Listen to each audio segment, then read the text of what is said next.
Hey guys, what's going on? This is Adam Everett Miller with AE Tuts Plus, and I got to tell you, I sat down and I was ready to record a tutorial showing how I created this kind of odometer looking set of numbers that I used in the hex value short video that I created like a week or two ago.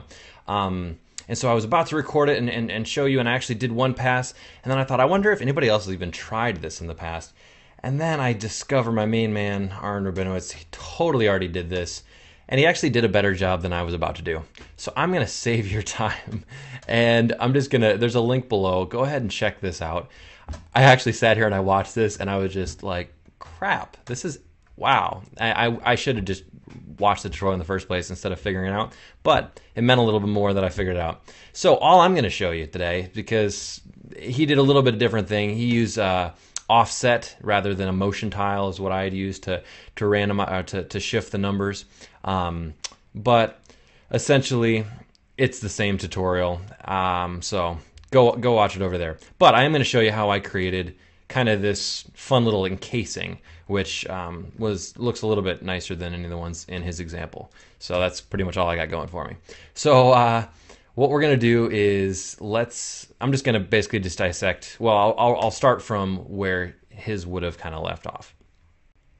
Okay, so he had created numbers 0 through 9, and I had done the same thing. And then bringing them into a new composition, I had used the motion tile.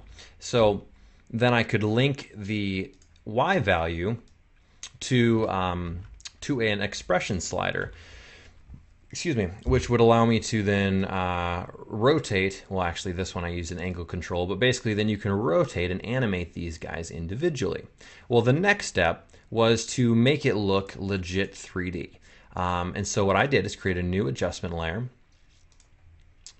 and I applied a bulge to it. Oops, let's type bulge. Okay.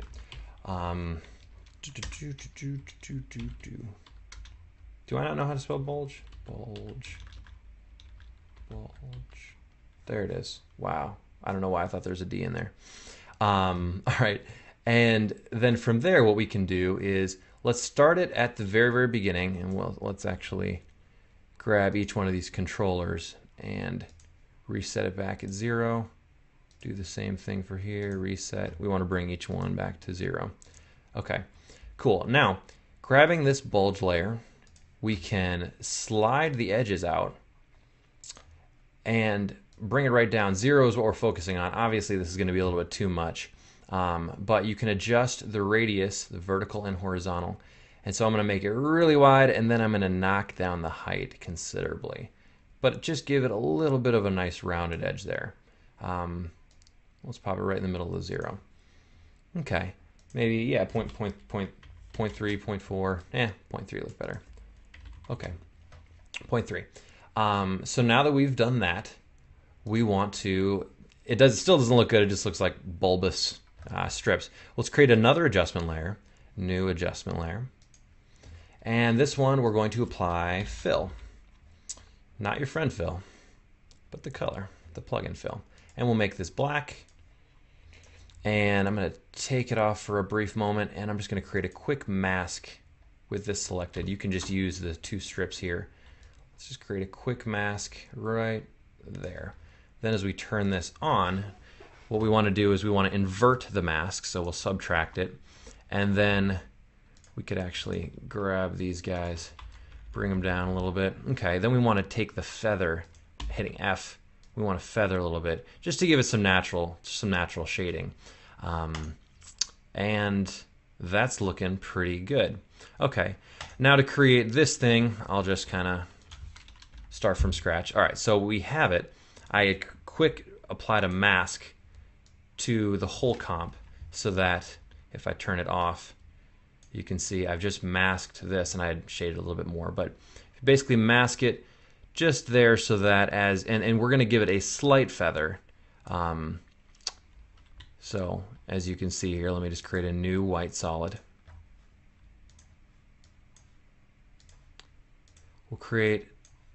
We'll do just a little bit of a feather so it kind of eases in there, so it'll kind of fade off in the distance. We'll create another solid. We'll make this one black.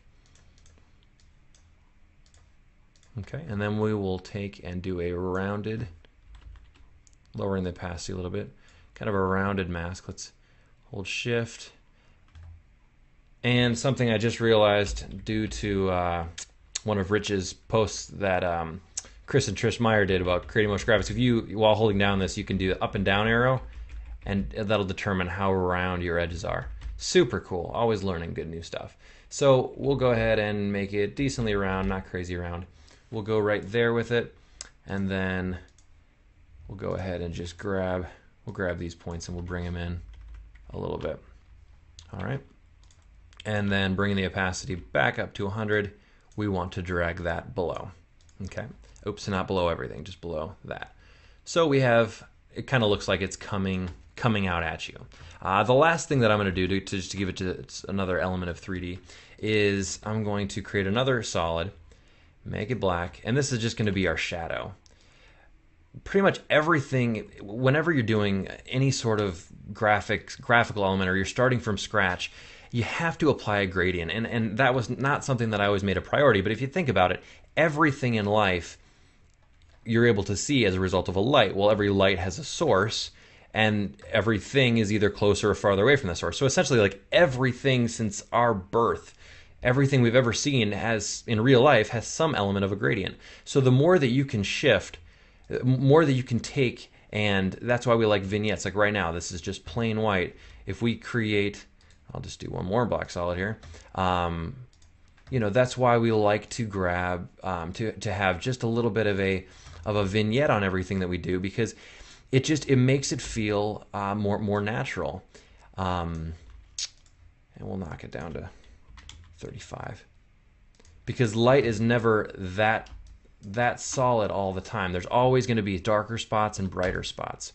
Okay, well, that said, I'll take that off for a moment. Let's just create a little bit of an outer shadow, almost like what's the word in the 3D programs that they use all the time? Ambient occlusion. So cool.